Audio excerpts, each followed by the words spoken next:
Assalamualaikum warahmatullahi wabarakatuh. Jumpa lagi di kelas Ibu Anita.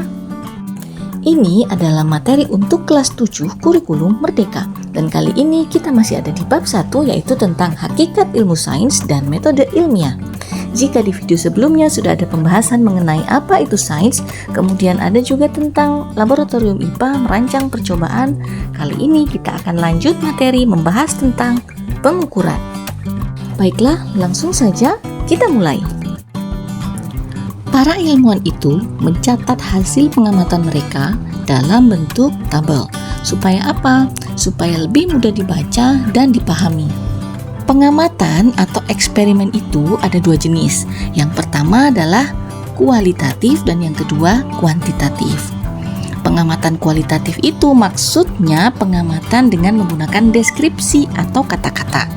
Contohnya, ketika kalian sedang memanaskan air. Ketika air itu mulai mendidih, maka tandanya akan terlihat gelembung di sana.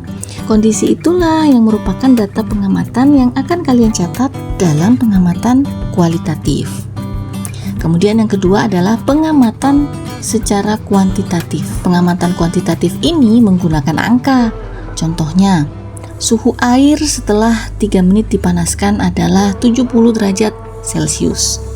Nah, 70 derajat Celcius inilah yang merupakan hasil pengamatan atau hasil pengukuran kalian dalam pengamatan kuantitatif. Ya, lanjut. Pengukuran dalam kehidupan sehari-hari itu sering kita jumpai. Misalkan pada pengukuran tinggi badan, pengukuran berat badan, pengukuran suhu tubuh, dan lain sebagainya. Jadi pertanyaannya, apa sih sebenarnya pengukuran itu?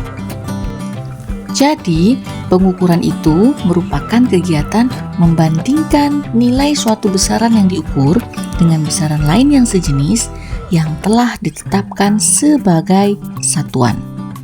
Coba perhatikan ini ya supaya lebih paham.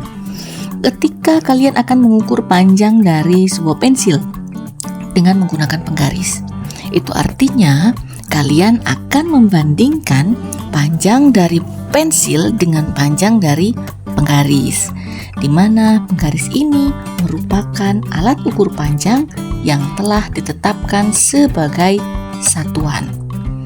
Jadi di sana itu dalam penggaris itu ada skalanya. Skalanya bisa inci maupun sentimeter. Coba kalian perhatikan contoh ini. Misalkan panjang ballpoint 15 cm.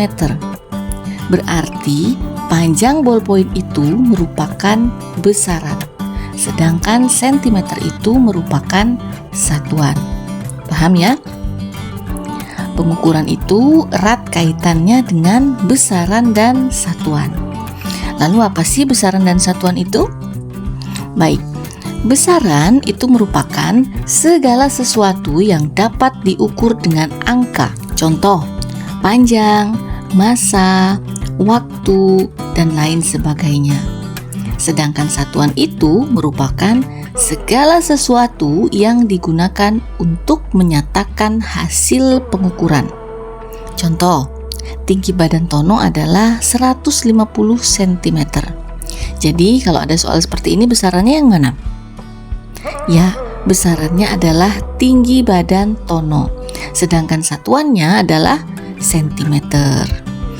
Oke, besaran itu ada dua macam ya. Ada besaran pokok dan ada juga besaran turunan. Kita akan bahas satu per satu.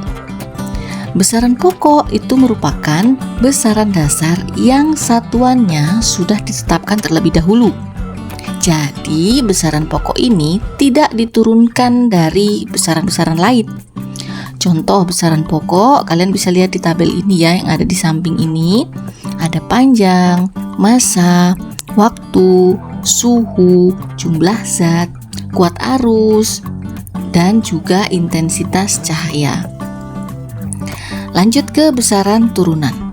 Besaran turunan itu merupakan besaran yang ditetapkan berdasarkan besaran pokok.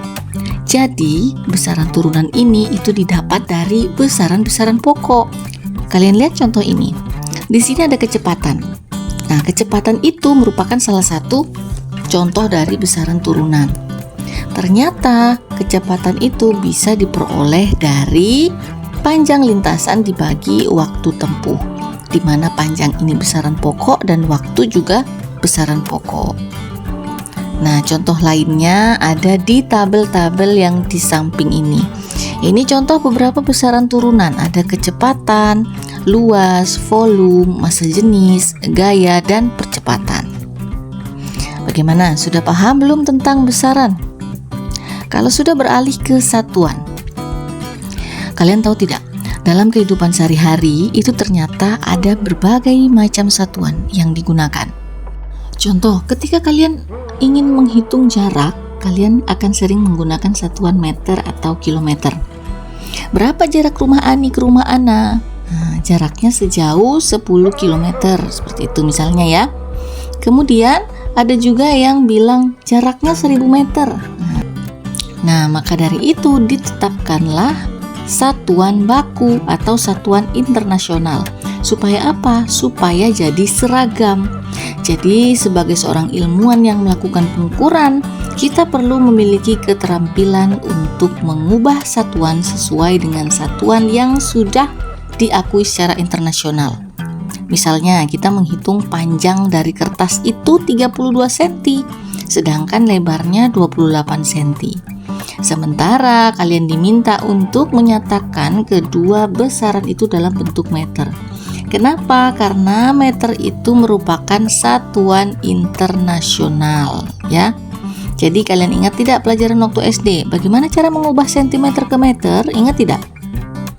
Jadi 32 cm itu kalau mau dijadikan meter, nah naik berapa ini? Naik berapa? Naik 2. Kalau naik 2 berarti dibagi 100. Jadi 32 cm dibagi 100 hasilnya 0,32 meter. Paham semua ya? Oke, sekarang lanjut membahas bagaimana sih teknik pengukuran yang benar. Yang pertama, kalian harus selalu memperhatikan alat ukur yang digunakan. Jadi sebelum menggunakan alat ukur itu harus disetting terlebih dahulu. Kemudian yang kedua, perhatikan cara penggunaan alat itu. Dalam suatu percobaan, pengukurannya itu harus tepat. Jadi harus diperhatikan betul-betul bagaimana sih cara penggunaan alat tersebut. Yang ketiga, selalu catat hasil pengukuran yang disertai dengan satuan. Yang keempat, hindari kesalahan paralaks. Jika kalian melakukan pengamatan, itu harus dilakukan sejajar dengan skala benda yang terukur. Jadi mata kalian itu harus sejajar dengan pembacaan skala pengukuran. Jika terjadi kesalahan paralaks, maka hasil pengukurannya bisa terlalu rendah atau terlalu tinggi. Dan yang terakhir, segera catat hasil pengukuran. Jangan hanya mengandalkan ingatan, karena ingatan manusia itu terbatas. Dan berikutnya yaitu, kalau kalian mau mengukur volume dari suatu cairan, cairan ini biasanya bentuknya tidak rata atau cembung. Jadi selalu baca pada sisi cembung. Jika skalanya cembung ke bawah, maka skalanya dibacanya dari bagian cembung yang di bawah itu.